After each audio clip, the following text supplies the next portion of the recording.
C'est-à-dire que pour être ici maintenant, eh ben, on ne va pas regarder son smartphone parce que sinon vous allez être physiquement là, mais votre esprit va être ailleurs. Donc c'est important de respecter ça. Votre venue ici, bah, c'est un cadeau que vous vous faites, c'est du temps que vous prenez pour vous, donc vous méritez, utilisez-le. La deuxième chose, c'est et ben, bien sûr c'est interactif, bien sûr vous pouvez poser des questions et partager des expériences, mais vous allez parler de vous n'allez pas parler de généralité, vous allez prendre des situations concrètes et vous allez utiliser et puis la dernière règle, bah, c'est le cadre bienveillant, on n'est pas là pour se juger, on est juste là pour être ce qu'on est et puis le partager. Donc je l'ai affiché. Ah, je me disais, c'est une nouvelle affiche, je n'ai pas fait. C'est le cadre.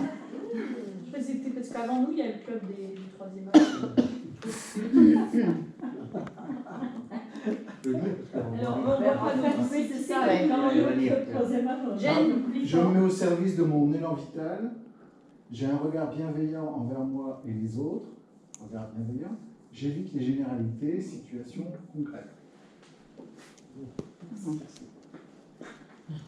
Tout va bien jusque-là? Tout va bien. Oui. Bon. Alors, je vais vous montrer comment la relation à mes enfants m'a conduit à m'interroger sur le numérique et déjà même à utiliser un smartphone, parce qu'il y a encore quelques années, je n'utilisais pas du tout le numérique. Et je le fais comment?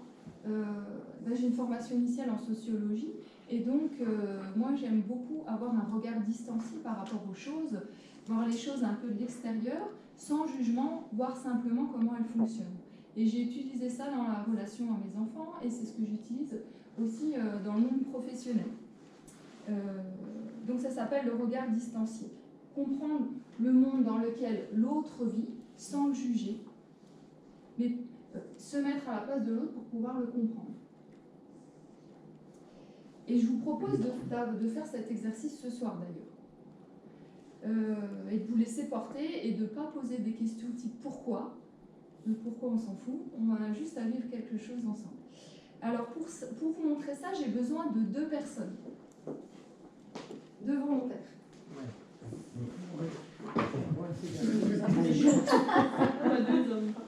Ah non, on veut la parité. Je comprends. Non, mais on va pas commencer comme ça. On va commencer comme ça. Oui, on va faire 2. Alors je vous présente Olivia, ma fille, qui à l'époque avait une douzaine d'années, qui était au collège. Et je vous présente MJ, sa mère. Et en plus, alors c'est super parce qu'à l'époque la relation était tendue. Vous le sentez? Mais en fait, nous, on ne voit rien là. C'est peut-être quand même mieux de l'autre côté. Oui, ils sont au cadre. C'est vrai. Voilà. J'avais senti que ce serait mieux là-bas. Ouais. Donc, alors moi je vais mettre là. Olivia, sa mère. Donc, ça c'est la relation qu'il y avait entre une mère et sa petite fille. Une jolie relation, brillante, mais qui devenait tendue. Et puis avec le collège, on ne sait pas pourquoi, mais toujours est-il qu'Olivia avait un smartphone. Et en fait, ce qui se passait, c'est que elle avait un smartphone, certes, mais sa mère n'arrivait jamais à la joindre. Ça c'est connu ça. Et en même temps, sa mère regardait les factures et elle voyait 3000 SMS par mois. Et incapable de répondre au téléphone. 25 SMS entre le moment où elle quittait la maison et l'arrivée au collège. 10 minutes de bus. Incroyable. Et donc, un jour, Angie a eu une idée. Elle a envoyé un SMS à sa fille. Et vous savez ce qu'elle a fait? Elle a répondu. J'en ai encore des frissons. Parce qu'en fait, aujourd'hui, effectivement, il y a une relation. Mais on a aussi une relation digitale. C'est-à-dire que NJ, en proposant, en envoyant ce SMS, elle a proposé un autre type de relation. Et donc, il y a quelque chose là qui s'est tricoté entre les deux personnes. C'est-à-dire que NJ est entrée dans le monde d'Olivia sans juger. Et donc, Olivia, qu'est-ce qu'elle a fait? Elle a commencé à nourrir à nouveau cette relation. C'est-à-dire qu'elle a répondu, mais aussi elle a commencé à se confier, alors qu'elle ne le faisait plus, sur des thématiques qui n'intéressaient que sa mère. Et ça crée une sorte d'intimité, c'est-à-dire que la mère, elle s'est aperçue que sa fille ne parlait pas de ces échanges. C'est-à-dire qu'il y avait une relation entre elles deux, mais pas qui n'intéressait pas ni son père, ni son autre sœur, ni son autre frère. Et du coup, cette relation qui était tendue, voilà. Et moi, ça m'a beaucoup interpellée, parce que ça m'a beaucoup interpellée, et donc je ne sais plus ce que je voulais dire, mais en tout cas, je vous remercie d'être venu.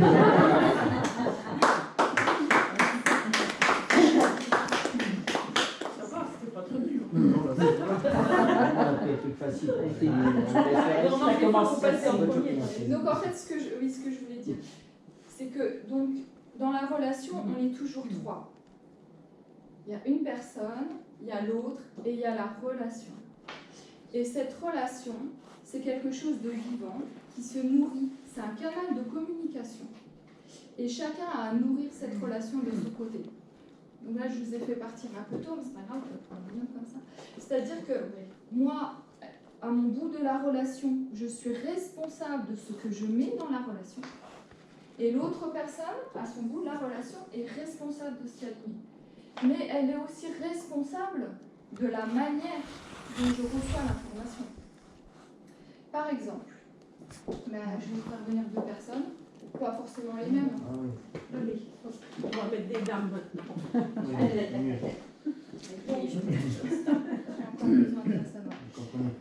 Donc, par exemple, Anne-Marie dit à Bernadette. Anne-Marie dit à Bernadette, oh, dis donc, tu es bien habillée aujourd'hui. Bernadette dit, ah bah pourquoi d'habitude je dois l'habiller. C'est ça. Donc on voit bien que ici, la personne, elle est responsable de la manière dont on prend le message. Mais c'est un peu facile de dire, ouais, mais bon, tout est chez elle, elle se débrouille. Parce que si Anne-Marie dit, ah bah, t'es bien habillée aujourd'hui. Vous voyez, il y a l'intention aussi derrière. Et puis après, ce qui se passe dans une relation, c'est que parfois il peut y avoir des nœuds. Par exemple, ouais, t'as vu comme t'es habillée aujourd'hui, ça fait un nœud. Et ainsi de suite. Et si donc on n'apprend pas à nettoyer cette relation, du coup, elle devient de plus en plus tendue. Et c'est là que les difficultés commencent. Alors, pour revenir à la relation digitale, on va voir maintenant un peu ce qui se passe dans le monde du travail. Donc, il y a la relation là, et puis il y a la relation digitale. Là. Ouais, je vais prendre celle-là parce qu'elle est vachement importante dans le monde du travail. Donc, par exemple, moi, ce que je peux voir dans mon travail, c'est par exemple une assistante. Moi, je suis dans le monde de la formation professionnelle. Une assistante communique à un intervenant. Et donc, les assistantes chez nous, n'est-ce pas, Sylvain, aiment beaucoup envoyer des mails. Voilà. Parce que les assistantes, ça les rassure parce qu'elles ont des traces. Et puis en plus, elles ont des mails types, donc, et elles ont un rôle notamment de caler des dates et des lieux. Et donc c'est un gros stress parce qu'elles ont énormément d'intervenants différents, de lieux, etc. Donc elles envoient le mail, et moi j'ai un intervenant de Reims qui alors lui, ça ne l'intéresse pas du tout. C'est-à-dire qu'il n'a même pas de téléphone. Je ne veux même pas dire, pas un smartphone, mais un téléphone nomade. Donc même pas le Nokia. Un téléphone. Ouais, c'est ça. T'as un téléphone pour téléphoner. Ouais, pas pour prendre des photos. Pas ça. Et en fait, il n'utilise pas du tout Internet, etc. Et donc moi j'ai l'assistant qui dit ouais, prends la tête, 18 mails, machin. Et moi je lui dis appelle-le. Et qu'est-ce qu'elle me dit? Mais il n'a qu'un numéro de fixe. Donc du coup, ça veut dire, elle pense qu'il n'est pas joignable. Voilà. Et à un moment donné, moi je le rencontre, je discute avec, il dit, mais pourquoi elle ne m'appelle pas? Moi je suis 14 heures par jour au boulot, je réponds au téléphone. Oui. Et donc, voilà, c'est-à-dire que eh bien, parfois, dans le monde du travail, on a à se poser la question, quel canal est préféré par la personne et à se mettre à son niveau. Parfois c'est peut-être le téléphone, parfois c'est peut-être le physique et tout. Et un jour, ils se sont rencontrés, le jour de la formation. Et donc l'assistante, elle me dit, vachement sympa. Ah ouais, elle est super sympa parce que c'est quelqu'un qui est extrêmement relationnel. Justement, c'est pour ça qu'il utilise pas ça.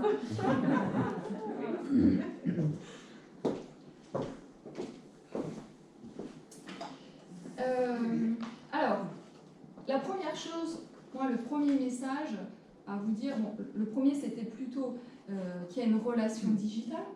Et la deuxième information importante, à mon sens, c'est que déjà on ne nous apprend pas à communiquer. Jacques Salomé il dit ça, on ne nous apprend pas à communiquer.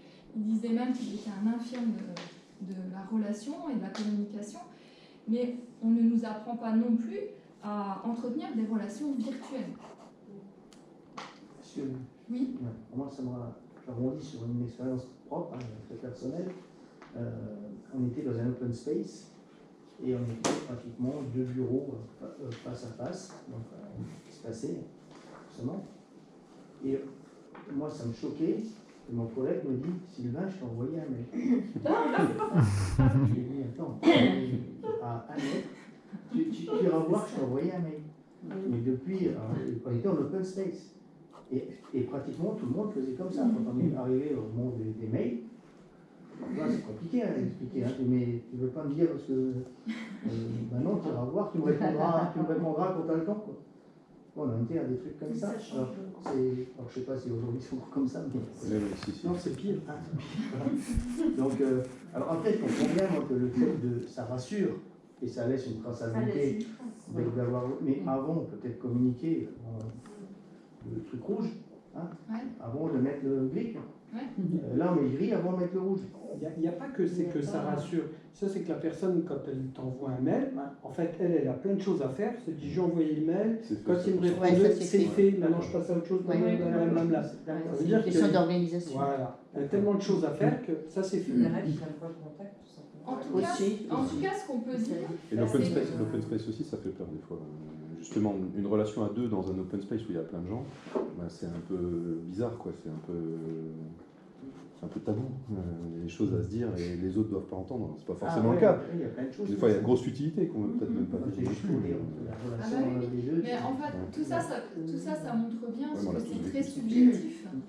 Et en formation, j'invite beaucoup les managers à créer des lieux où on parle de l'activité de travail et où on parle de qu'est-ce qu'on met dans un mail, de quoi on parle quand on est en réunion, de quoi on parle quand on est à deux, est-ce qu'on règle un conflit par mail, de quoi on parle en visio, est-ce qu'on s'engueule en visio, enfin, bon, voilà. Donc ça, c'est des choses quand même, en tant que chef de service, qu'on pourrait poser, dont on pourrait échanger. Alors moi, j'ai aussi un exemple de mail. J'ai quelqu'un chez moi qui m'écrit merci de bien vouloir. Et moi, le merci de bien vouloir, ça me fait dresser les poils sur les bras. Parce que moi, j'ai l'impression que je vais avoir les impôts qui m'écrivent merci de bien vouloir payer, alors machin. Et moi, ça me heurte beaucoup. Mais pour l'avoir déjà entendu parler en réunion, elle parlait de quelque chose et elle a dit oui, donc je lui écris merci de bien vouloir. Mais dans sa bouche, c'était très sympa. Et moi, quand je reçois, j'ai les poils comme ça. Et donc, qu'est-ce qui se passe dans les cas-là? C'est qu'on est dans le réactionnel. On a des émotions qui arrivent. Et du coup, qu'est-ce qu'on fait? On fait répondre à tous. Alors, le conseil, c'est que le réactionnel, ça dure en moyenne 21 minutes, enfin 20 minutes. Donc, interdisez-vous déjà de répondre pendant 20 minutes. Donc, il y a maintenant il y a la lettre déversoir, mais il y a aussi le mail déversoir. C'est-à-dire, vous faites répondre bien sûr, vous enlevez tous les destinataires, hein, pour pas qu'il y ait d'erreur. Et puis, vous pouvez, là, ça libère de l'émotionnel de dire tout ce qu'on a à dire. Et puis, 21e minute, déjà, vous relisez le mail qu'on vous a envoyé, parce que si c'est une personne avec qui on a déjà un conflit, en fait, on a peut-être déjà des biais cognitifs et puis on a interprété. Puis deuxièmement, on relit la réponse qu'on souhaite envoyer et puis 99% des cas, on va faire ouais, bon, je vais peut-être en enlever les 3 quarts. Quoi. Vous voyez? Alors, mais moi, ce que je remarque aussi, nous, dans le boulot, c'est que le mail, comment dire, c'est plus assez rapide. C'est-à-dire que le mail, l'avantage, c'est qu'on peut répondre en différé normalement. Pour moi, le mail, c'est pas un moyen de communication interactif. C'est pas du synchrone, quoi. Si on envoie un mail et la personne, quand elle pourra, elle répondra. C'est comme un vrai courrier, on va dire. Mais justement, c'est là où j'allais en venir, parce que moi, avant de venir, je me posais, cet après-midi, je travaillais là-dessus et je me posais la question, je me dis, mais est-ce qu'un mail urgent, ça existe? C'est vraiment dans le fond. Est-ce que c'est vraiment urgent? Et ça m'a rappelé une situation où donc j'ai une formation qui s'appelle les compétences du manager dans un monde digital. Et donc ça dure 2 jours. Et quand je présente le cadre et tout, je leur dis, eh ben, on va faire une détox digitale. C'est-à-dire pendant 2 jours, 0 smartphone, vous n'êtes pas avec les ordis, avec les mails et tout, interdit. Ils viennent faire le truc sur le numérique, je ne vous dis pas l'ambiance. Et là, j'avais un commissaire parisien, donc je pense qu'il avait un gros territoire en grosse équipe. Il dit, ah, moi je peux pas.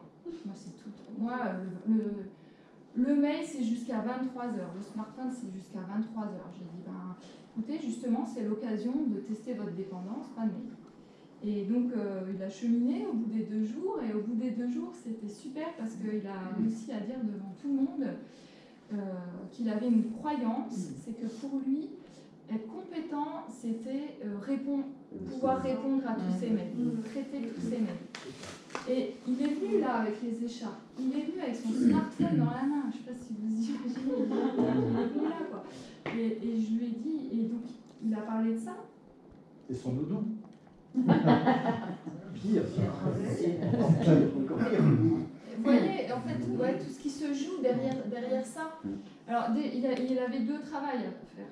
Il est reparti avec 2 boulots. Le premier, c'était dépolluer sa boîte mail. Parce que quand on reçoit 100 mails par jour, il y a quand même un peu de travail à faire.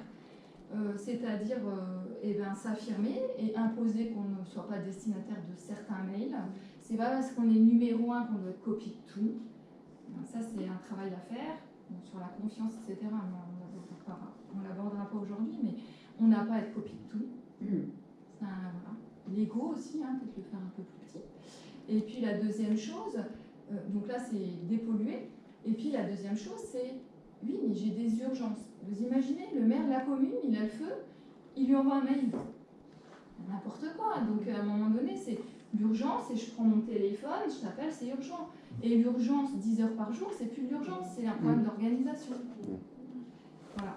Donc prendre un peu de temps pour ce travail-là, mais du coup, pour se libérer au niveau mental.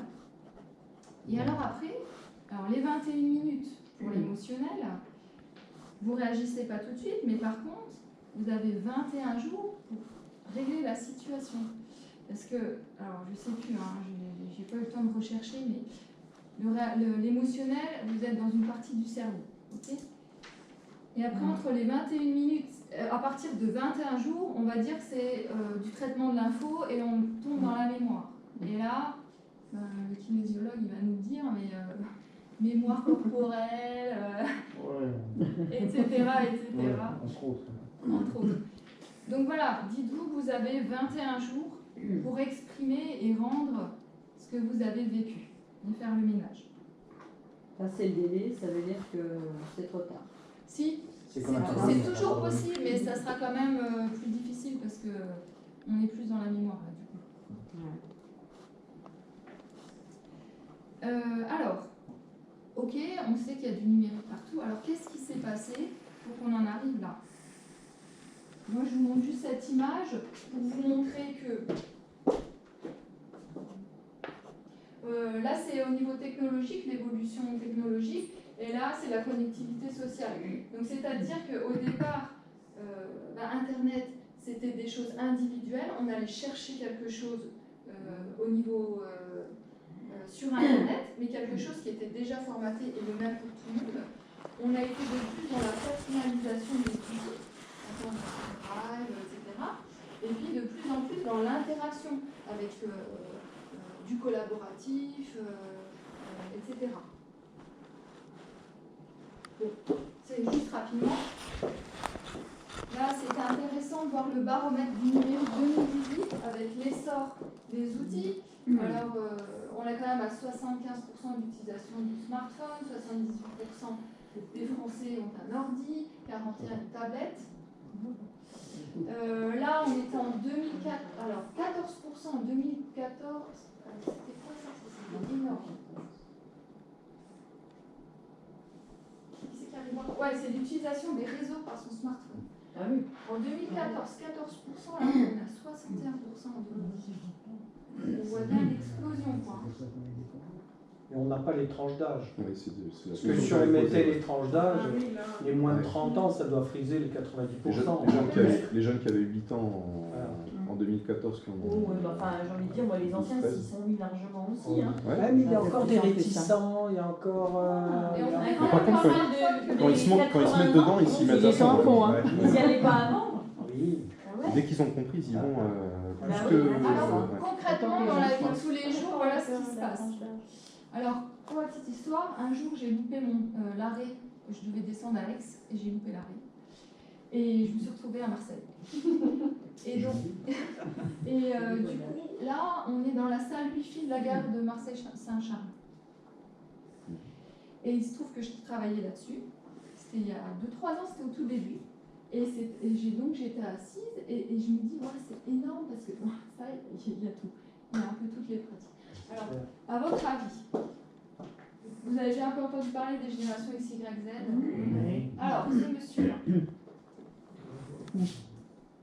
qu'est-ce qu'il fait déjà? C'est un peu petit. Il téléphone et là, effectivement, il a un dossier. Donc ça, c'est génération baby boomer. Alors, faut pas, il y a des tranches d'âge, moi je prends plutôt les comportements, d'accord? Parce que moi, ma soeur, elle est comme ça, 35 ans, donc c'est plutôt...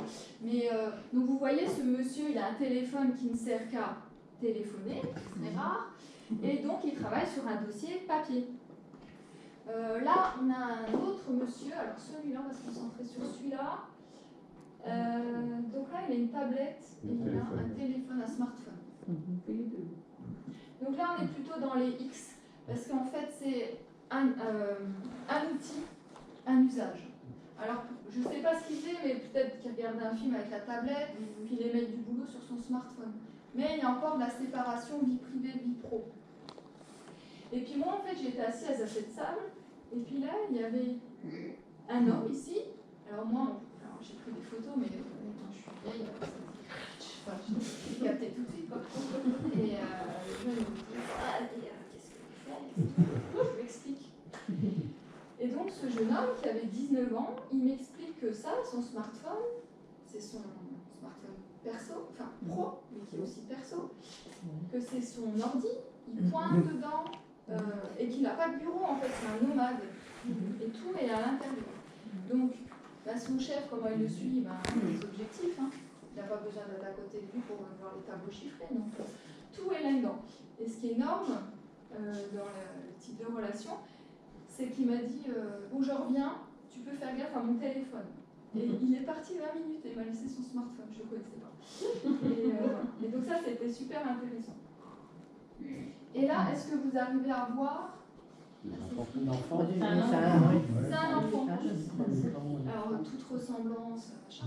Et là, c'est sa mère qui ne se rend pas compte de ce qu'il est en train de faire, mais qui découvre dans son téléphone, alors il a 4 ans à l'époque, qui découvre dans son téléphone que cet enfant a fait des photos, alors que jamais personne ne lui a appris à faire des photos. Donc ça veut dire que en fait, les jeunes là, ils sont en route, ils n'ont pas besoin de nous. Alors après, qu'est-ce qu'on fait? Vous voyez, moi, ma position, c'est de dire le numérique, je ne sais pas si c'est bien ou pas bien, mais c'est là. Et notre rôle, c'est d'être là avec eux. parce que qu'est-ce qu'ils vont faire avec ça?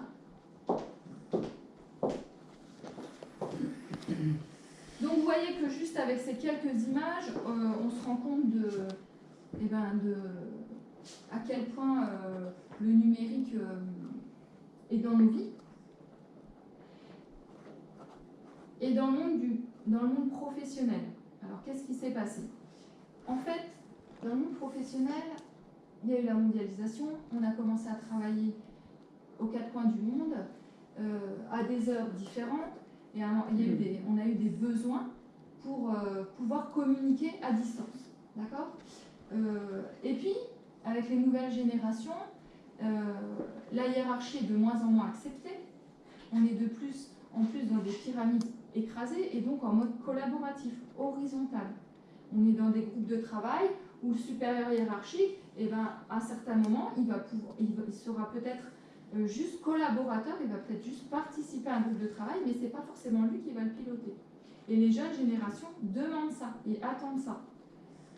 Du coup, on a eu des outils nomades, c'est-à-dire qu'aujourd'hui, vous pouvez apprendre l'anglais dans le métro, vous pouvez bosser sur la plage, etc. Et c'est pour ça qu'on parle de société fluide où tout se mélange, où tout est mélangé et tout coule comme ça. Et c'est ce qu'attendent les nouvelles générations. Pour les nouvelles générations, il n'y a plus de distinction entre vie privée et professionnelle. En tout cas, les outils mélangent la vie privée et professionnelle. Sauf si nous, on met des limites. Alors, concrètement, ça fait évoluer notre rapport au temps, à l'espace et au lieu. Le temps, pourquoi? Parce que, en fait, on peut... alors, attendez, le temps, l'espace... Oui, alors par rapport... je mélange les trois. J'ai pas pris mes notes là-dessus. Alors, il y en a un, c'est parce que on peut être à des lieux différents, mais être dans la même salle de réunion virtuelle, donc on peut être en même endroit, donc ça c'est l'audibilité. On peut, oui, le rapport au temps, c'est parce qu'il y a le synchrone et asynchrone, c'est-à-dire on peut être absent d'une réunion, mais elle est enregistrée, on peut la voir à un autre moment. Voilà, c'est ça. Et le lieu, c'est le don d'ambiguïté, mais il m'en manque un.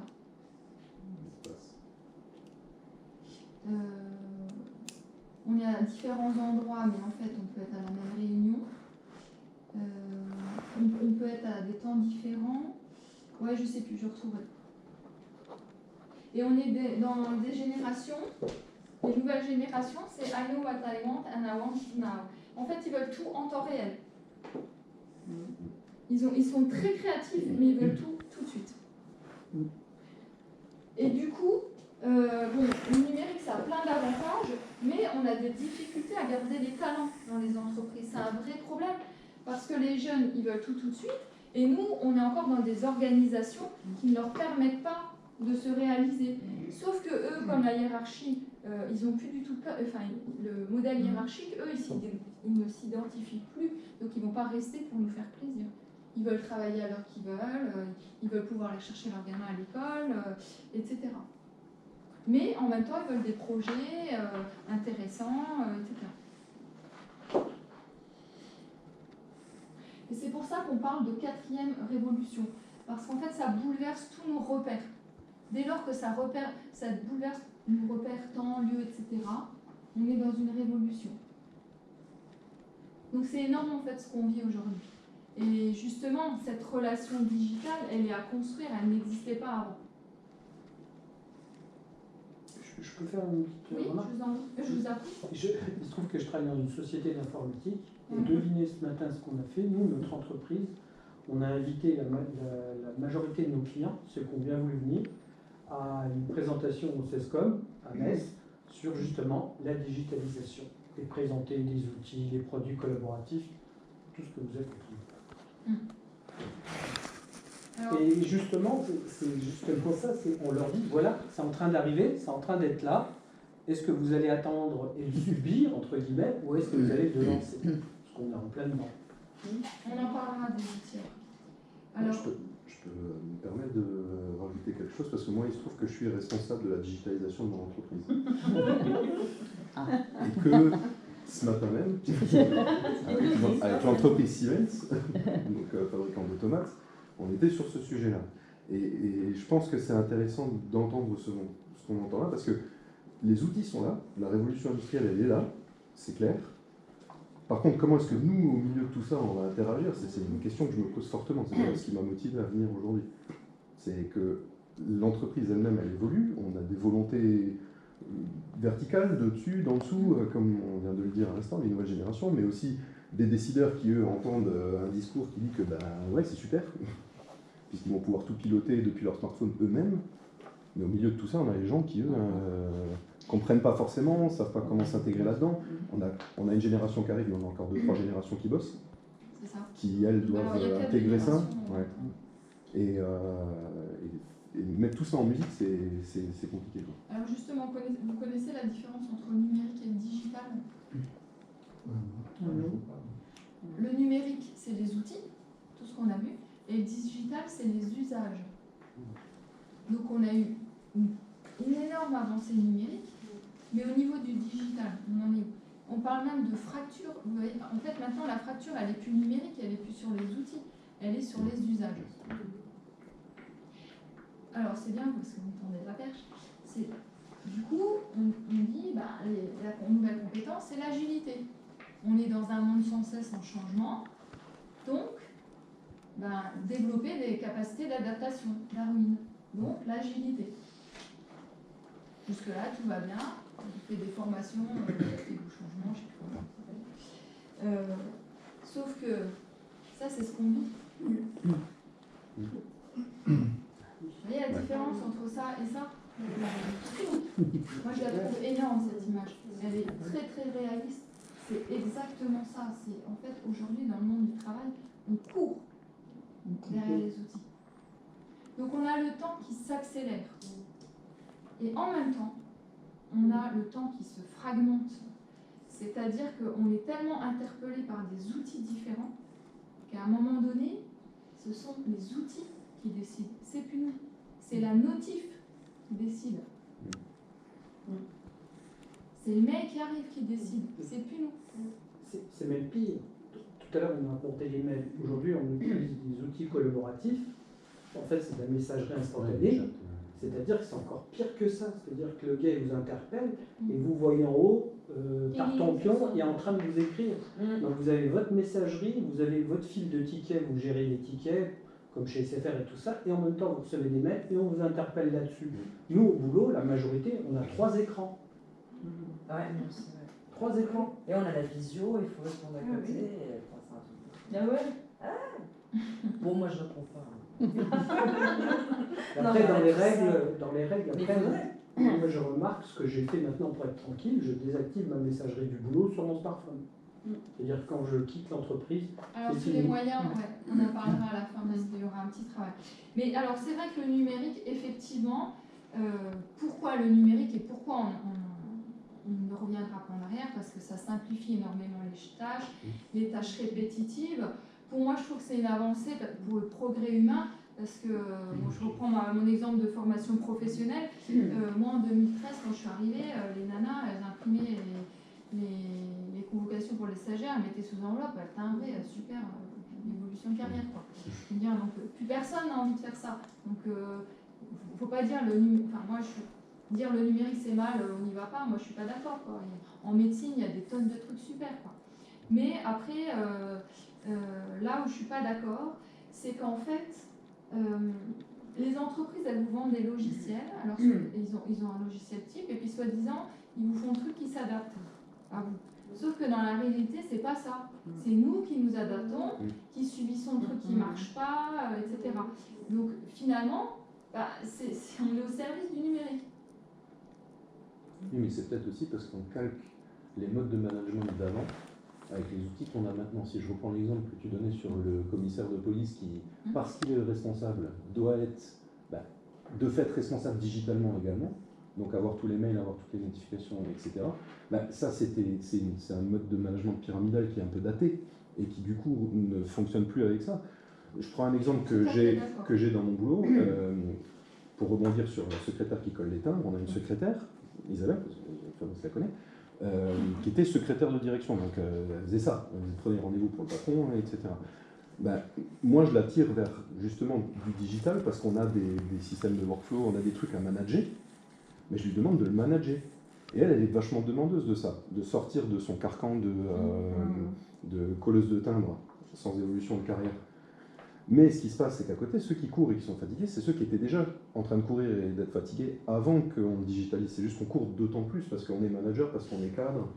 Je ne sais pas si tu vois ce que je veux dire. Alors qu'on a à côté de ça, dans le même système, dans la même entreprise, d'autres gens qui, eux, demandent qu'à en prendre un petit peu de la responsabilité digitale. Ah oui, après c'est oui. Tu vois ce que je veux dire? Oui, j'entends bien. Mais parce que tout le monde ne court pas en fait. quand les personnes aussi, que ceux qui sont dedans. J'ai toujours une partie des personnes qui viennent à la formation, ils viennent chercher que des outils. Alors moi je fais un stage sur le management et les gens, ils veulent des outils. Mais après moi je leur montre les outils concrètement. Je leur dis un truc collaboratif type Asana, où on attribue des tâches, ok, mais si le chef il est dans le truc que c'est que moi qui attribue les tâches et que je veux pas que mon collaborateur il mette une remarque, ben ça va pas du tout le modèle. Bon, c'est un peu technique, mais c'est exactement ça. Là où je suis d'accord, c'est que ça réinterroge les pratiques professionnelles. Les outils réinterrogent les pratiques professionnelles. Les relations entre les collaborateurs dans la hiérarchie. Tout à fait. Parce que les outils, ils ont été créés pour être dans des modèles horizontaux. C'est sûr qu'avant, le PC, c'était seulement pour la secrétaire, du chef de service, etc. Le gars, il y avait un. Aujourd'hui, le gars, il a son PC, il est en direct. Il n'y a plus besoin de secrétaire. Il n'y a plus besoin de secrétaire. Au téléphone. Mais ça, c'est dans un monde digitalisé, il n'y a plus besoin de secrétaire. C'est pas de secrétaire. Oui, mais alors, ça c'est super, mais d'un autre côté, on se rend compte que les tâches dites administratives que réalisaient les secrétaires, en fait, même le cadre plus aujourd'hui dans sa boîte, il se le fait lui. Il doit aller quelque part, il se réserve sa chambre, il se prend son train, il se fait tout ça. Et là, après, moi, je m'interroge, je me dis, dans sa journée de travail, le gars qui est cadre plus, qui a une rémunération plus, quand il passe ce temps-là à faire d'administratif, finalement, son temps de valeur ajoutée. Voilà, c'est ça. Et c'est pour ça qu'il y dans a le des temps outils qui actuellement sont en train de résoudre ce problème. je trouve que c'est bien parce que. De superposition d'agenda pour que des rendez-vous, etc.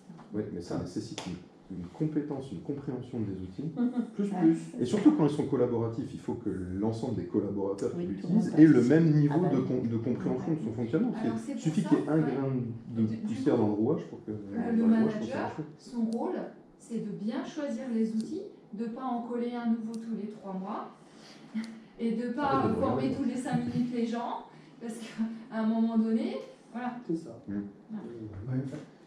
Par rapport à ce que vous disiez sur les outils qui permettent effectivement de remplacer la secrétaire qu'on pouvait avoir auparavant, la réponse que j'avais donnée à ça quand j'étais gestionnaire de mon compte, ce sont des choses que l'on fait en dehors des heures de travail finalement. Puisqu'on a l'outil, et alors soit on le fait dans le train en rentrant, soit carrément le soir, soit voire des samedis ou des dimanches matin ou des dimanches soirs, voilà, super excitant, où on se dit oui, il faut encore que je cale à la fin de ça. Mais c'est plus. Là, on est vraiment dans. Il n'y a plus d'espace. Il n'y a plus de limite. Il n'y a plus de limite, c'est exactement ça. Et ce que j'avais remarqué aussi, c'est l'outil collaboratif, qui est censé être collaboratif.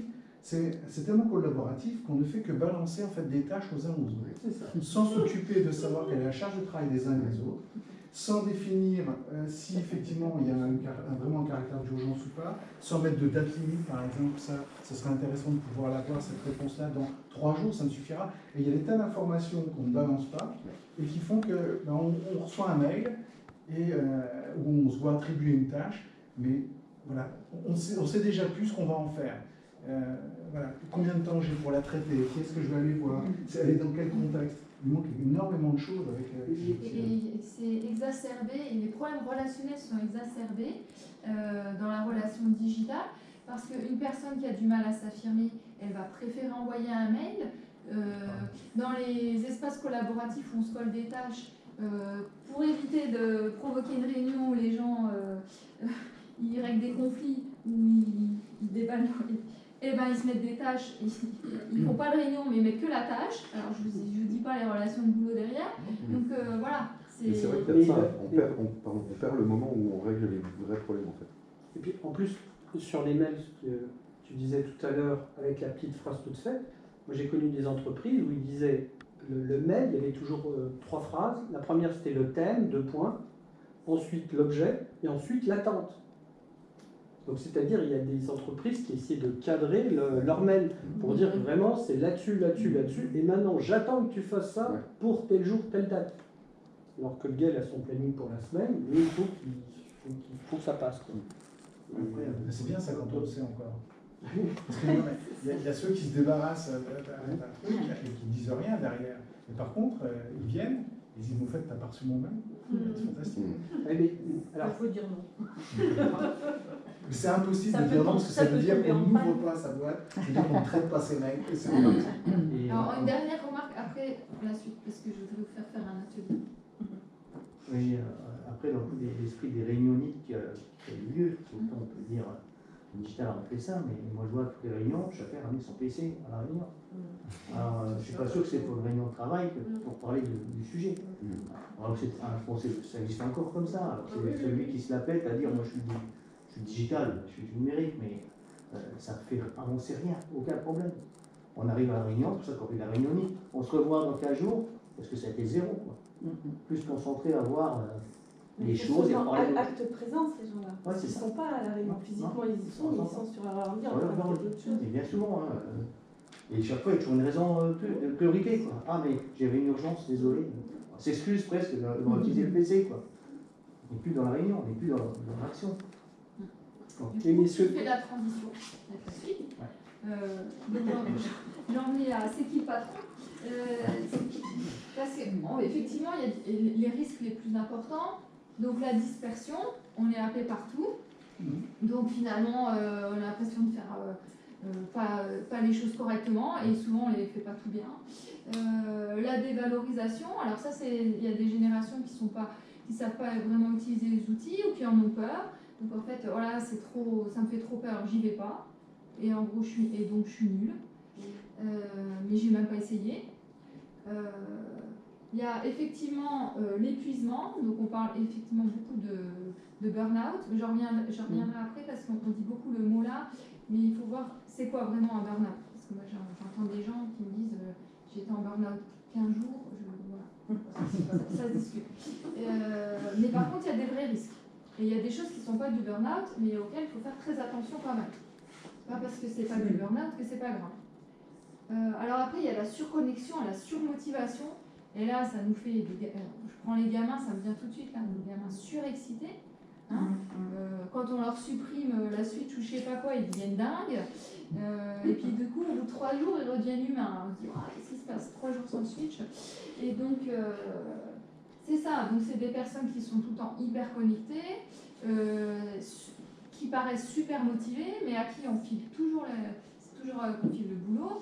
Et puis, qu'est-ce qui se passe? Moi, le manager qui file toujours les mêmes projets aux mêmes personnes, parce que j'ai confiance, mais j'ai une responsabilité dans la santé de la personne, du collaborateur.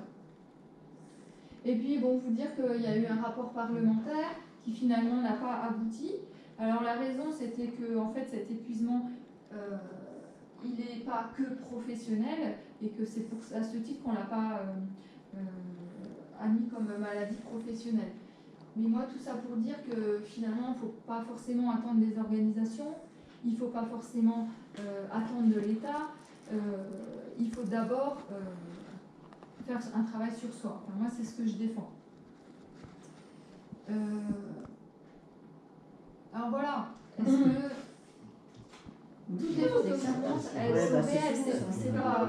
Voilà. C'est proche autour de moi. Donc alors, est-ce qu'on laisse notre société devenir comme ça? Mais le problème, c'est qu'elle y est déjà. Vous allez à un restaurant, une soir de la Saint-Valentin, il y a tous les couples qui vous allez devant un collège ou un lycée, vous voyez un attroupement de jeunes, on a l'impression qu'ils parlent ensemble, c'est pareil, ils sont sur leur portable. Vous parlez à quelqu'un de 14 ans, vous lui parlez, pendant que la personne vous parle, elle sort son téléphone, elle répond à SMS. Et moi j'ai dit coucou, stop, arrête. Donc ça, c'est la vraie vie. Mais tu vois, moi, quelque part, ça me donne envie Et là, je prends mon téléphone, j'appelle la pizza du coin, c'est pizza. C'est pour ça que le numérique est quand même bien. C'est pour ça que c'est quand même bien. Alors, il y a une philosophe qui s'appelle Julia De Funès, elle fait un peu le buzz en ce moment. Bon, je ne suis pas d'accord avec tout, mais il y avait des trucs très intéressants qui rejoignent ce que je dis, c'est qu'en fait, on est beaucoup happé vers l'extérieur. Mais l'intérêt, c'est de se centrer vers nous-mêmes. Pourquoi? On a besoin de retrouver du sens. Et donc, ce qu'elle disait que je trouvais très intéressant, c'est qu'en fait, le sens, il n'est jamais dans l'objet dont on parle. Je m'explique. En fait, dans le monde du travail, le moyen est en train de devenir la fin. C'est-à-dire que, je vous donne mon exemple, moi, mon job, c'est de développer les compétences des agents au boulot, mais en fait, j'ai des agents chez moi, des professionnels qui disent moi, mon job, c'est de remplir le logiciel, machin. Donc, c'est-à-dire qu'en fait, ils ont réalisé leur travail quand ils ont fini de bien utiliser la machine. Et du coup, on se demande pourquoi il y a des gens, ils ne savent plus à quoi ils servent, ou ils ne savent plus quel est le sens de leur travail. Parce qu'on n'est plus sur des finalités. Voilà. En fait, on confond l'outil et la fonctionnalité. Le moyen et la fin. Le numérique n'est juste qu'un moyen. Après, il y a garder son pouvoir d'agir. Alors là, c'est Yves Clos, hein, on n'a rien inventé, c'est un psychosociologue. Et donc, ce qu'il disait, c'est que ce qui rendait vraiment les gens malades, c'est quand ils perdaient leur pouvoir d'agir dans l'entreprise. C'est-à-dire, c'est quand on vous donne des objectifs à atteindre, mais on ne vous donne pas les moyens avec. Quand on vous donne des objectifs, mais que les moyens, c'est chez l'autre. Et ça rend fou. Vous voyez, on vous donne des trucs et vous êtes comme ça. Et alors, en plus, vous perdez votre sentiment d'efficacité personnelle. C'est-à-dire que vous venez au boulot, vous ressortez, vous n'avez pas fini. Vous venez avec une charge mentale comme ça, et vous repartez, vous n'avez même pas le sentiment que vous avez terminé votre job. Vous savez que vous en avez autant pour le lendemain. Ou alors, vous savez que vous avez mal fait. Parce que, voilà, vous en avez... On est toujours dans la culture du résultat. Et quoi qu'on dise, quoi qu'on en fasse, on est toujours évalué. Mais c'est pas très gênant. Ce qu'elle dit, c'est qu'on n'a pas les moyens de faire. Donc on va pas réussir à avoir le résultat, mais en fait c'est pas à cause de nous, mais non, on culpabilise quand même. Donc on n'est pas bien. C'est ce qu'on a dans la santé actuellement. Je vous écoute. Mais quand on est dans la santé, au départ on est soignant, on est infirmier ou même médecin, et on arrive maintenant, tout est aussi digitalisé, numérisé, je sais pas comment il faut dire. Et c'est pas notre formation au départ. Hein. Moi, je suis soignante au départ. Et maintenant, ils passent plus de temps, et c'est ce qu'ils disent souvent, ils passent plus de temps à faire de la traçabilité, à rentrer les choses dans les ordinateurs, qu'à faire du soin et du relationnel avec les gens. Alors, on a des problèmes de génération où, maintenant, on commence à évoluer dans le bon sens, ça fait plus d'une dizaine d'années, mais au départ, les anciennes infirmières, il ne faut pas leur parler d'ordinateur. Hein. On en a encore, où elles se battent avec les logiciels, ça ne les intéresse pas, etc. Donc c'est une perte de temps, c'est une perte d'énergie, puis avec ce sentiment, à la fin, effectivement, de ne pas faire le travail comme il faut, et puis avec le cœur comme elles voudraient le faire. Alors il y a le monde du travail comme vous, je l'entends aussi dans les bureaux, dans les industries, mais dans la santé, je trouve que c'est grave. Hein. Ouais, mais on passe énormément de temps. D'un autre côté, nous, on est comment dire, informatisés à fond, à outrance, on a plein d'outils. Mais moi, quand je suis allé hotline, quand je téléphone à des clients parce que je dois les dépanner, je vois que ce qui va les aider, c'est pas ma technicité, c'est mon côté humain.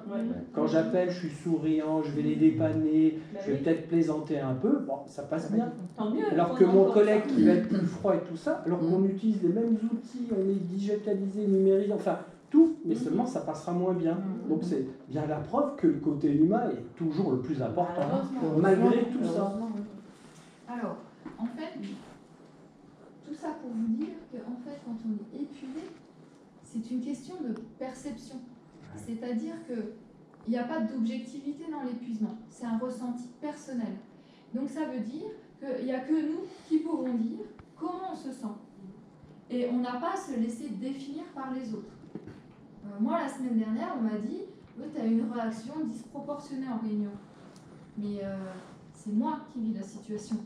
Je suis en interaction avec une personne, je suis en relation avec elle, je vis la situation, c'est moi qui décide si je me sens respectée ou pas.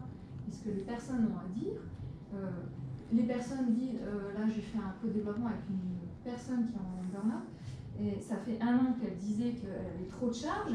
On lui répondait, oui, mais tu as 4 autres assistantes comme toi, ils ont la même charge, donc toi tu as la même charge. Et elle disait qu'elle n'y arrivait pas. Donc après, on peut prendre 20 ans de sa vie à lui dire qu'elle doit faire la même charge et à la former. Elle n'y arrive pas. Et donc elle a craqué parce qu'elle n'était pas entendue.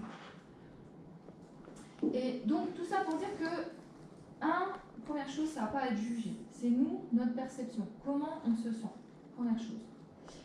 Après, c'est quoi l'épuisement? Parce que Iflo, lui, disait, on peut être crevé de rien faire, en fait. On peut arriver au travail, avoir l'impression de faire rien et d'être épuisé en sortant. Alors moi, j'ai noté quelques phrases que j'avais lues qui étaient super accélérer, de ne rien faire. On peut dormir 10 heures par nuit et être épuisé. On peut crouler sur le travail sans être épuisé. On peut être épuisé par une dépression sans sortir de son lit. On peut être épuisé par un événement heureux comme une naissance ou un mariage. Donc Yves Clos parle de la bonne fatigue, celle qui ne nous empêche pas de dormir et nous permet de nous sentir accomplis au travail. Alors la troisième grande idée, c'est que, qu'on le veuille ou pas, on est traversé par cette révolution numérique. On ne peut rien y changer. Là, c'est notre ressenti. Donc en fait, on est responsable, nous, en méthode Esther, on dit on est responsable à son bout de ce qu'on ressent, de ce qu'on vit. Ok, mais donc ça veut dire qu'on a les capacités de changer ça, puisque c'est chez nous. Et moi, ça m'a sauvée à 20 ans quand j'ai découvert la méthode Esther.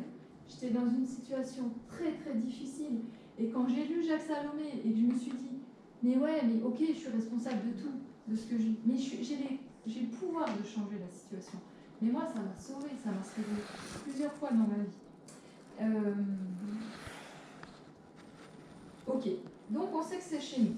Alors, je voulais vous faire un petit exercice. Alors, 1, 2, 3, 4, 5. Super, vous êtes 4 groupes de 3. Toi, tu connais l'exercice. Mais tu vas faire comme si tu connaissais pas. Vous pouvez vous mettre debout, 4 groupes de 3.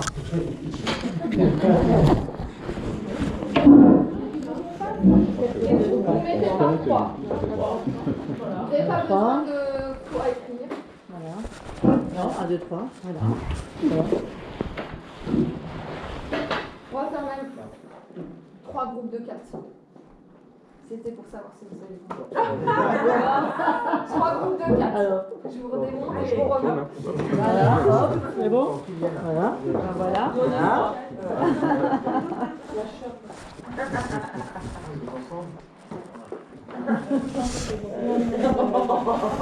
Alors, il y a une personne qui se met au milieu.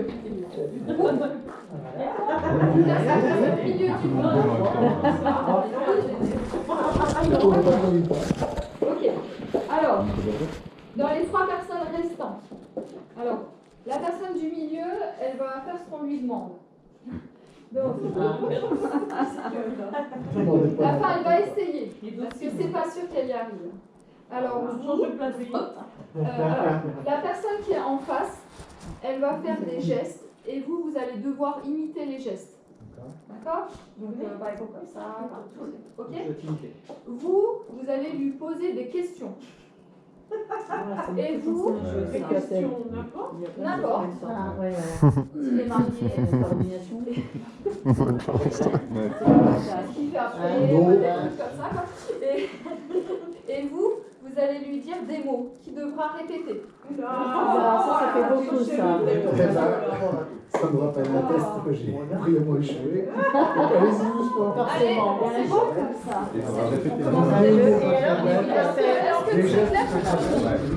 Donc moi je fais les gestes, on va les reproduire.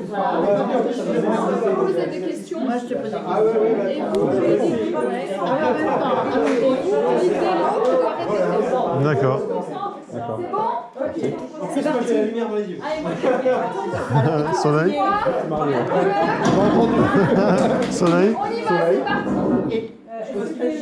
Tu as des enfants? J'ai 2 enfants. Charme, Charme. ambiance. Ambiance. Qu'est-ce que tu travailles? Chez Bisman à Photo. Télévision. Télévision. Tu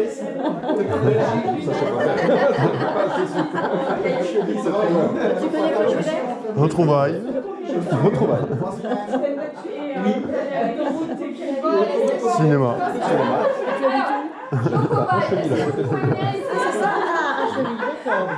Chaussures.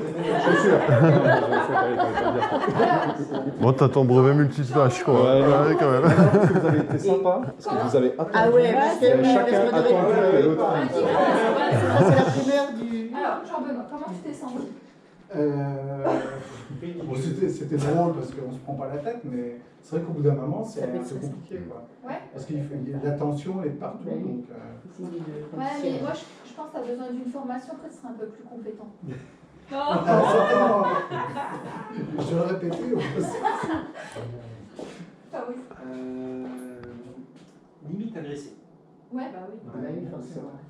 Ah bah moi, c'est ce que j'étais en train de dire. Ils ont été très bienveillants avec moi parce qu'ils ont, en fait, ils attendaient. Ouais, non, mais Je l'ai senti comme ça. Ils ont vu mon désarroi. pas ça, Non, on a fait un travail d'équipe. On est ça. Alors, Mais parce que c'est impossible. et maintenant si je vous dis, le cerveau est multitâche, Bah, vous y croyez encore? Bah quand même, il a réussi. Si, quand même. Non, Alors, non, le cerveau traite les informations séquentiellement. C'est juste qu'il le fait. Si on l'entraîne bien, il le fait vite. Le cerveau. Oui, voilà. je vous remercie d'entraîner. Alors, ce que je veux vous dire, c'est que par rapport à ça, Ah bah oui. il y a j'ai fait un échange avec un psychosociologue la semaine dernière, c'était très intéressant parce qu'il disait qu'il n'y avait aucune étude qui montrait, là, désolée, hein, copine, mais il n'y a aucune étude qui montre que les femmes sont plus multitâches que les hommes. Mince alors. Alors c'est pas possible ça, c'est pas À possible. chaque fois qu'elle me disait, moi je fais plein de choses en même temps, moi je réponds toujours, j'en fais qu'une, Mais bien. Non mais ça c'est Elle facile. va le confirmer. Alors, deuxième chose, c'est que en fait, même si on fait plusieurs choses en même temps, Ouais. les études montrent que de toute façon, on les fait de manière dégradée. C'est-à-dire moins bien que si on faisait une chose de façon moins efficace. Donc en fait, si vous voulez être plus efficace au travail, et ben peut-être qu'il faut peut-être pas, si vous voulez bosser sur un dossier important le matin, il faut peut-être pas ouvrir votre boîte mail avant 10 heures. Quand vous ouvrez votre boîte mail en arrivant, vous n'allez pas du tout aborder la journée de la même façon. Donc on va dire que le cerveau, il est plutôt séquentiel, contrairement aux outils numériques. Alors, je voudrais quand même vous montrer d'un point de vue relationnel comment moi je le visualise. Alors j'ai besoin de 4 personnes.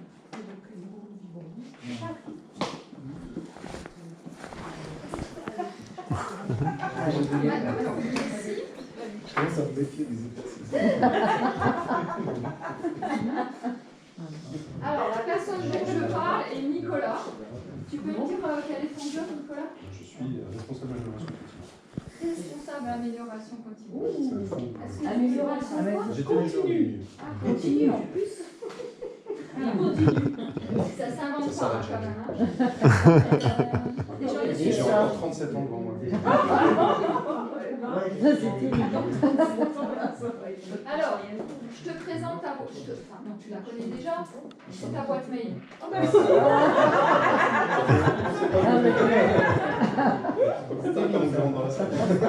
Je me permets. Tu m'autorises? Voilà. Ça, c'est ta relation avec ta boîte mail. L'autre, qu'est-ce que j'avais dit? Ah oui, je fais la boîte mail. Je fais la boîte mail. Je vais envoyer des mails. Alors ça... Je tiens. Ouais. T'as Alors, c'est toi qui décides. En fait, c'est ta relation à un collègue de travail. Donc en fait, tu as une réunion de travail avec un collègue. Ok? Donc tu vois, lui, il tient sa relation. Il est prêt à préparer le dossier. je suis comme ça. Voilà, exactement. Il y a la boîte mail qui tire. Chaque notification. Et toi, c'est sa charge mentale. C'est déjà le cas. Alors effectivement, c'est pour ça que je savais très bien que tu allais super bien la faire. La charge mentale, c'est toute seule. On est en famille, on bosse ensemble. Alors justement, tu vas peut-être pas nous tuer ce soir. Donc Et dans les effectivement, deux cas, ça se passe bien. la charge mentale, elle pèse sur toi, Nicolas. Oui. Mais de temps en temps, tu piques un peu. Parce que si tu veux, de temps en temps, tu le rappelles à l'ordre. Parce que, tu comprends? Alors, en fait, ce qui se passe, moi, je visualise comme ça, c'est que, en principe, tu es en relation avec cette personne. Voilà. On a des choses à dire. Voilà ce qui se passe dans la vraie vie. On est Et à partir de ça, comment il fait ici? Il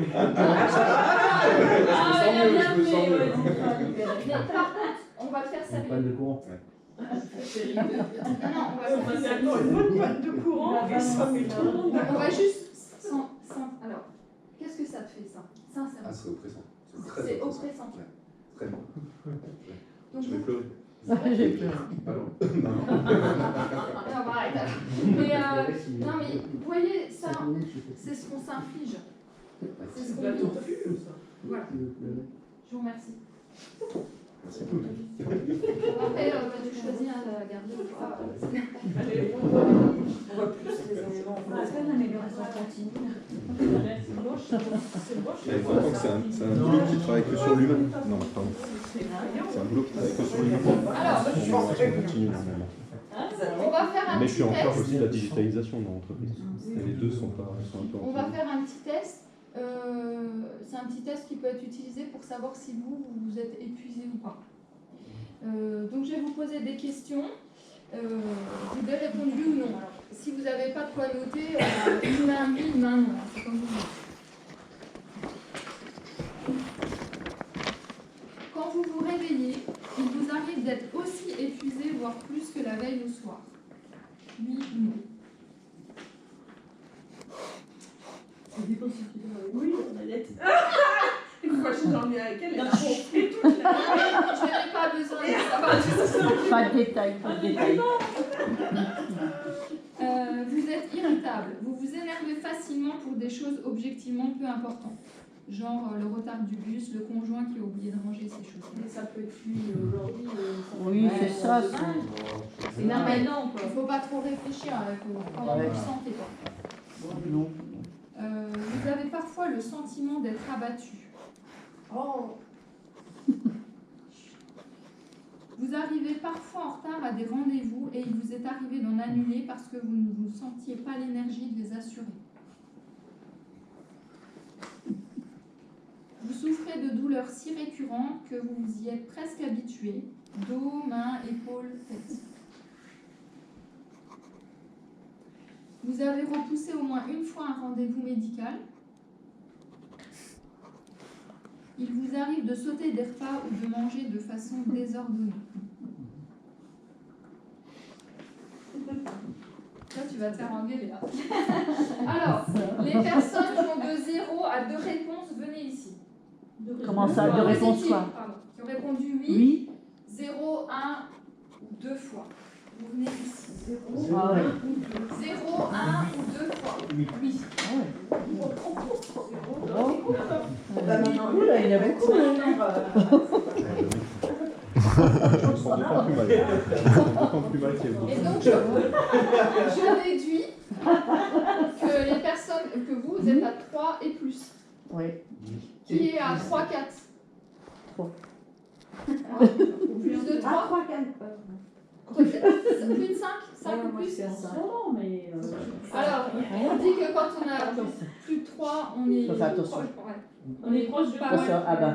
Épuisement. burn-out. Non, pas burn. Enfin, Épuisement. Épuisement total. Ouais, mais ça va pas durer. Ça n'a pas duré. alors, justement, les C'est pas candidats au burn-out, c'est les personnes qui sont dans le déni. Merci. Dans le déni total.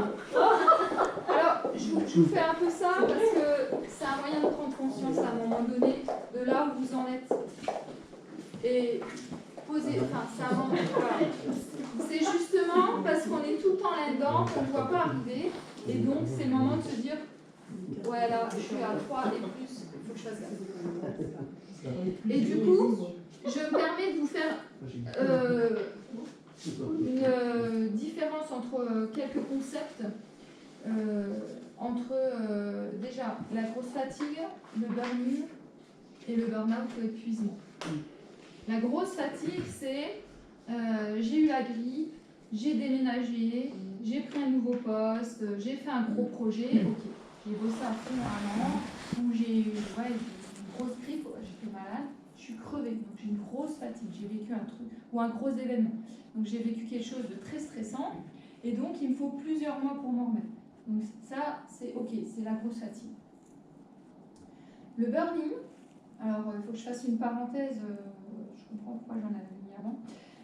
La différence entre la charge cognitive et la charge mentale. Alors la charge cognitive, c'est par exemple, votre gamin il a 12 ans, il fait une rédaction et du coup il fait des fautes d'orthographe et d'habitude il n'en fait pas. Pourquoi ? Parce qu'il fait plusieurs opérations intellectuelles en même temps.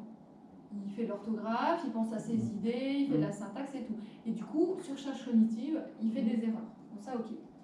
Après, du coup, on s'est servi de ça pour définir la charge mentale, qui est essentiellement pour les femmes. C'est-à-dire, et là c'est une réalité, hein, c'est pas du stéréotype, c'est-à-dire,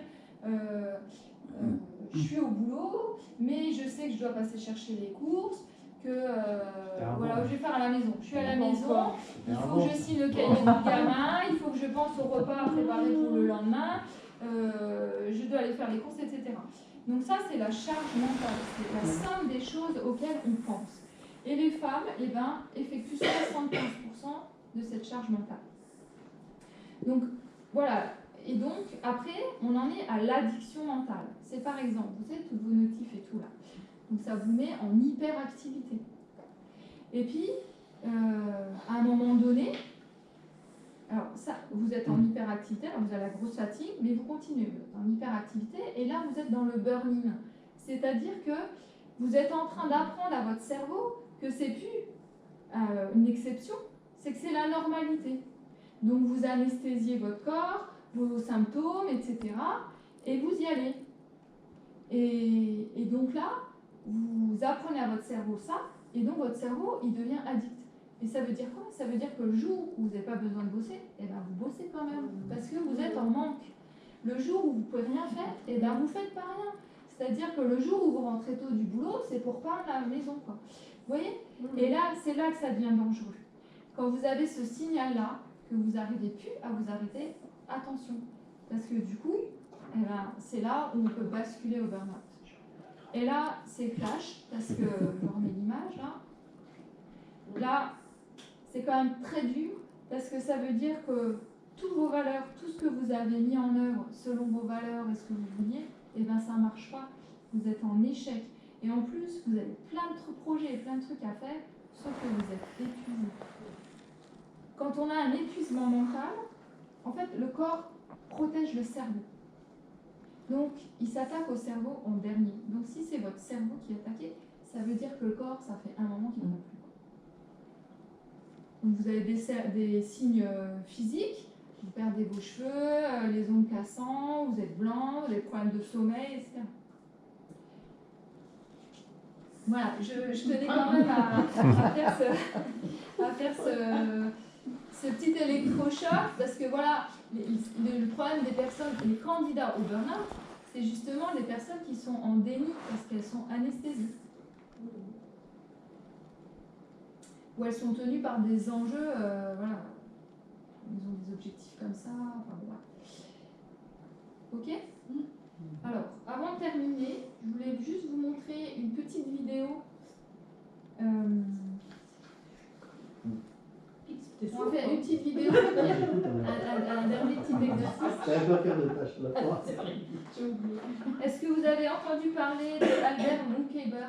Il a fait un buzz, c'est un bruxellois. Cerveau libre et simple, c'est la règle de 3 d'Albert Brookhaber. Cerveau, l'air de rien, c'en est un. Derrière ses posés, l'étudiant américain de 37 ans, un CV long comme un master en psychologie. Donc voilà, c'est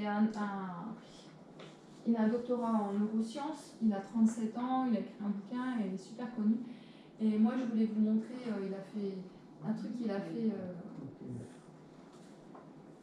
Ça, vous le trouvez sur Internet. Hein. Je vous donnerai le nom. Je trouvais très intéressant et très marrant ce qu'il disait sur le cerveau. Poser une solution, ce serait pas très intellectuel, mais en tout cas, on aura besoin, d'un côté, nous, on essaye de travailler sur l'individu, donc comment est-ce qu'on peut sortir de cette intelligence et réaliser que oui, prendre moins l'avion pourrait avoir un impact réel sur la planète, mais il ne faut pas tomber dans le piège que responsabiliser l'individu invisibilise les responsabilités systémiques de notre fonctionnement en tant que gouvernement, que municipalité, que collectivité locale, collectivité territoriale, que pays et l'État, et comment les États s'intègrent entre eux. Question moins cruciale peut-être, mais il y a beaucoup de gens qui nous regardent qui sont en vacances. Qu'est-ce qu'il faut faire avec son cerveau en vacances? Est-ce qu'il faut pas trop le solliciter pour qu'il se repose et soit plus performant à rentrer, ou au contraire, il faut le muscler? Alors, en général, le fonctionnement de comment on utilise notre cerveau, moi j'ai fait ma thèse sur les troubles anxieux, donc le stress, le burn-out, etc. Cette notion d'opposer les vacances versus le travail est en général pas une bonne chose. C'est-à-dire, imaginez que moi je vous dis, moi je ne vais plus dormir. Et chaque début du mois, je vais dormir une semaine, et puis pas dormir pendant 3 semaines. Ou bien moi je ne vais plus manger. Chaque début du mois, je vais bouffer 15 kilos, et puis ne plus manger pendant 20 jours. C'est comme ça qu'on est en train de faire avec notre effort. On se dit, je vais travailler, et en juillet ou en août, je vais prendre 2 semaines où je ne fais rien. Et puis je rentre à la rentrée. Le mieux, c'est d'essayer de trouver une manière de reposer et d'utiliser son cerveau au quotidien. Et ne plus vraiment juste attendre des vacances. Et pendant les vacances, faire ce qu'on veut. Et comment on fait pour reposer son cerveau? Il y a plusieurs choses. On peut ne rien faire. Ça paraît bizarre. Mais littéralement, ne rien faire, c'est-à-dire, ça ne veut pas dire être dans le moment présent, ni rien du tout. Vraiment, ne rien faire. Des fois, j'ai besoin de prendre un break de moi-même. Donc je vais m'asseoir et juste laisser mon cerveau faire ce qu'il veut et je reconnecte. C'est comme si quand vous êtes dans le métro, vous voyez des gens qui regardent dans le vide. C'est un peu ça. Faire du sport, lire, n'importe quoi où il n'y a pas une sorte de pression de performance. Parce que même le sport peut devenir une pression. J'ai des patients qui sont venus pour des burn-out, ils travaillent dans des centres de yoga par exemple. Trop de pression, il faut que je médite, il faut que je fasse mon yoga, j'ai pas eu le temps de faire ma méditation du matin, etc. C'est la pression qu'on s'automet qui fait qu'on est fatigué au moins. Savoir quand se déconnecter, ne pas ruminer le soir, par exemple. Souvent c'est là que ça arrive, parce qu'on ne peut pas agir, donc se focaliser sur les choses qu'on appelle actionnables. Est-ce que je peux agir sur ça? Déléguer à soi-même. Moi ça m'arrive souvent de me dire, je vais déléguer ça pour Albert du matin qui se démerde. Par exemple, il y a la vaisselle, et je me dis, Albert de demain fera la vaisselle, et quand je me réveille, je me dis, Albert du soir, on ne fait plus vraiment m'aider.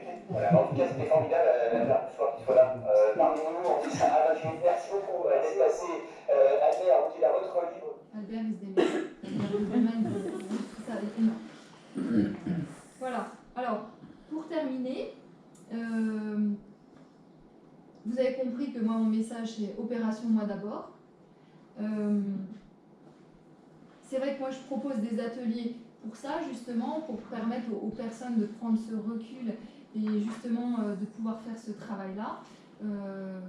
C'est pas pour rien que mon logo, c'est développeuse de talents et de ressources relationnelles, parce que pour moi, chacun en nous, on a ses talents, on a ses ressources, mais on a peut-être à les identifier et puis à les développer. Ce que je vous propose aujourd'hui, pour marquer le coup et de dire, voilà, à partir d'aujourd'hui, c'est Opération Moi d'abord, que chacun définisse une action concrète qu'il va mettre en œuvre, alors pas demain, dès aujourd'hui, pour prendre soin de lui-même. Ça s'appelle un engagement envers moi-même, moi-même, M'-A-I-M-E, comme le mot aimer. Donc, je vous donne des post-it, je vous propose de l'écrire.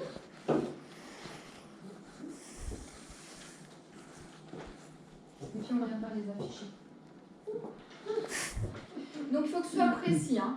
C'est-à-dire pour telle date j'ai fait ça, concrètement, ou je vais faire ça pendant tant de jours, ou vous voyez, vraiment quelque chose de concret et de réalisable. Pendant 21 jours. Ah bah, ça dépend de l'action. Moi, je sais pas, je dis ça pour pas en parler des 21 jours. Il paraît qu'une bonne habitude, on la prend. Voilà, c'est au bout de 21 jours. Oui, Si on la répète, au bout de 21 jours. Alors après, un changement dans le cerveau s'inscrit au plus de 90 jours. Ah bah alors ça. Ah bon. Plus. Vraiment, si vous voulez changer votre circuit neuronal et tout. Mais après, Peut-être t'as- 5 jours. non, mais ça dépend de l'action. Par exemple, ben, je ne veux pas vous donner d'exemple.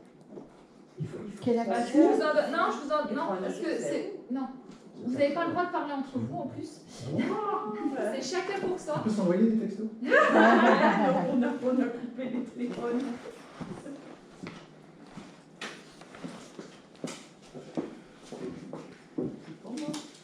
Moi non plus.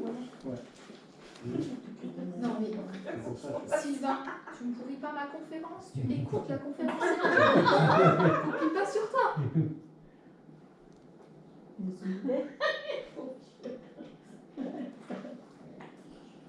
J'ai pas tout compris. Mais non, t'as raison, t'étais en train de faire autre chose. Concentre-toi sur ce que tu fais. Ouais, moi, je suis